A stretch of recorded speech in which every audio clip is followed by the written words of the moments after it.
हरे कृष्णा। तो अर्जुन का सवाल हम लोग सुने थे पिछले वीडियो में। उसमें बताया था कि मनुष्य न चाहते हुए हम पाप क्यों करते हैं। तो इसका उत्तर भगवान श्री कृष्ण ने बताते हैं भगवद गीता में। श्री भगवान वाचा कामेश क्रोधेश रजगुणा समुद्भवा महाशान महापापमा विधिहीन वैणाम। श्री भगवान ने कहा, हे अर्जुन, इसका कारण रजगुण के संपर्क से उत्पन्न काम है, जो बाद में क्रोध का रूप धारण करता है और जो इस संसार का सर्वभक्षी पापी शत्रु है।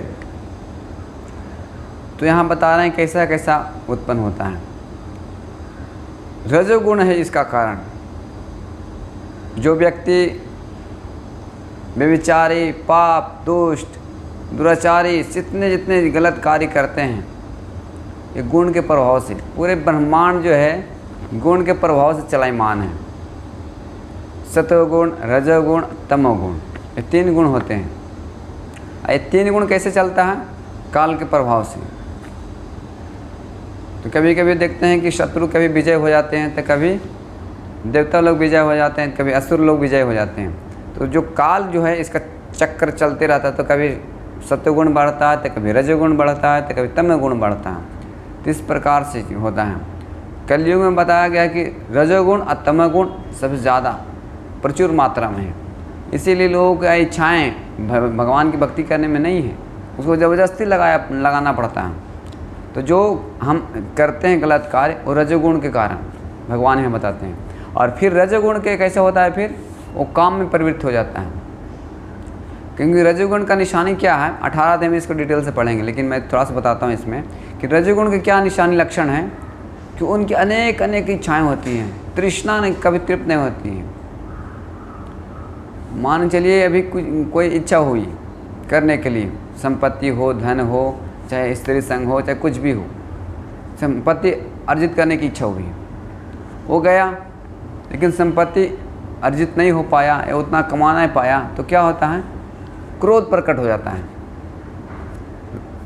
रजोगुण से क्या हुआ, क्रोध नहीं, कामना इच्छा हुई, कामनाएं, फिर कामना पूरी नहीं हुई तो क्रोध में प्रकट हो गया। और क्रोध से अगर मिल गए वो चीज़ें तो लोभ हो जाता है कि और चाहिए। एक झोपड़ी है तो एक महल बनाने के विचार करता है। तो दोनों प्रकार से हमको इस संसार में फंसने का चांस है। भौतिक चीज़ों के लिए अगर कुछ मिल जाता है तो लोभ हो जाता है कि और मिलना चाहिए, अगर नहीं मिला तो क्रोध प्रकट होता है। और जो क्रोध है, यहाँ भगवान बताते हैं कि वैरी नाम, वैरी है हमारे, वैरी मतलब महान शत्रु हैं। काम ऐसा क्रोध ऐसा रजगुणा समुद्भवा महाशाना महापापा वेदी यही न वैरिणाम। जो वैरी है हमारे ऐसा शत्रु। तो क्रोध जो है भगवान की सेवा में भी लगा सकते हैं। ये सारे जितने चीज़ें हैं, और रजगुण, सत्वगुण और तमोगुण जो है, ये तीनों गुण से हम भगवान को, इन तीनों गुण से ऊपर उठ सकते हैं, तो आनंदमय और शांत रह सकते हैं। क्योंकि तीनों गुण जो है, जब भगवान की भक्ति शुरू करते हैं, जब भगवान की कथा सुनते हैं या भगवान की सेवा में लग जाते हैं, तो जो भगवान की जो शुद्ध रूप से हमारे इंद्रियां शुद्ध हो जाती है, और जब हम सेवा करते हैं भगवान की, तो तीनों गुण से ऊपर हो जाते हैं। तो ये सब हम गलत कार्य करने के लिए प्रेरित हमारे हृदय में नहीं होती है। तो हमको क्या चाहिए, रजोगुण से, सत्वगुण से और तमोगुण से ऊपर उठना चाहिए। और कैसे उठ सकते हैं, इस कलयुग में बहुत सरल भगवान चैतन्य महाप्रभु दिए हैं। हरे कृष्णा कृष्ण कृष्ण हरे हरे, हरे राम राम राम हरे हरे। हरे कृष्णा महामंत्र ध्यानपूर्वक हम करेंगे, शुद्ध नाम, तो इस तीनों गुण से ऊपर उठ सकते हैं। धीरे धीरे प्रयास करते करते उठ सकते हैं। और जो है रजोगुण से क्या हुआ, काम हुआ, काम से क्रोध हुआ।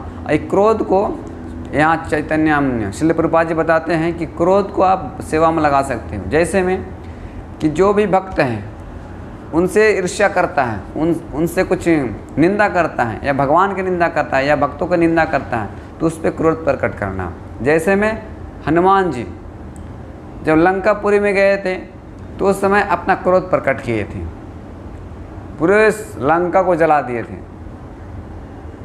तो क्रोध भगवान की सेवा में लग गई, और हनुमान जो है सारे जगत में मतलब प्रसिद्ध राम भक्त के रूप में प्रसिद्ध हो गए हैं। तो क्रोध को जो भी हम सेवा में लगा सकते हैं, भगवान की सेवा में। इस प्रकार से जो भगवान के भक्तों से द्वेष करता है उसके ऊपर हमको क्रोध करना चाहिए। इस प्रकार से संसार में हम बने रहते हैं। जब इस तीनों चीज़ों से हम ऊपर उठ पाएंगे तब हम भगवान की प्राप्ति कर पाएंगे और भगवान के प्रेम प्राप्त कर गए और भगवान के धाम जा सकते हैं। ठीक है, इस प्रकार से संसार में ये चलते रहता है।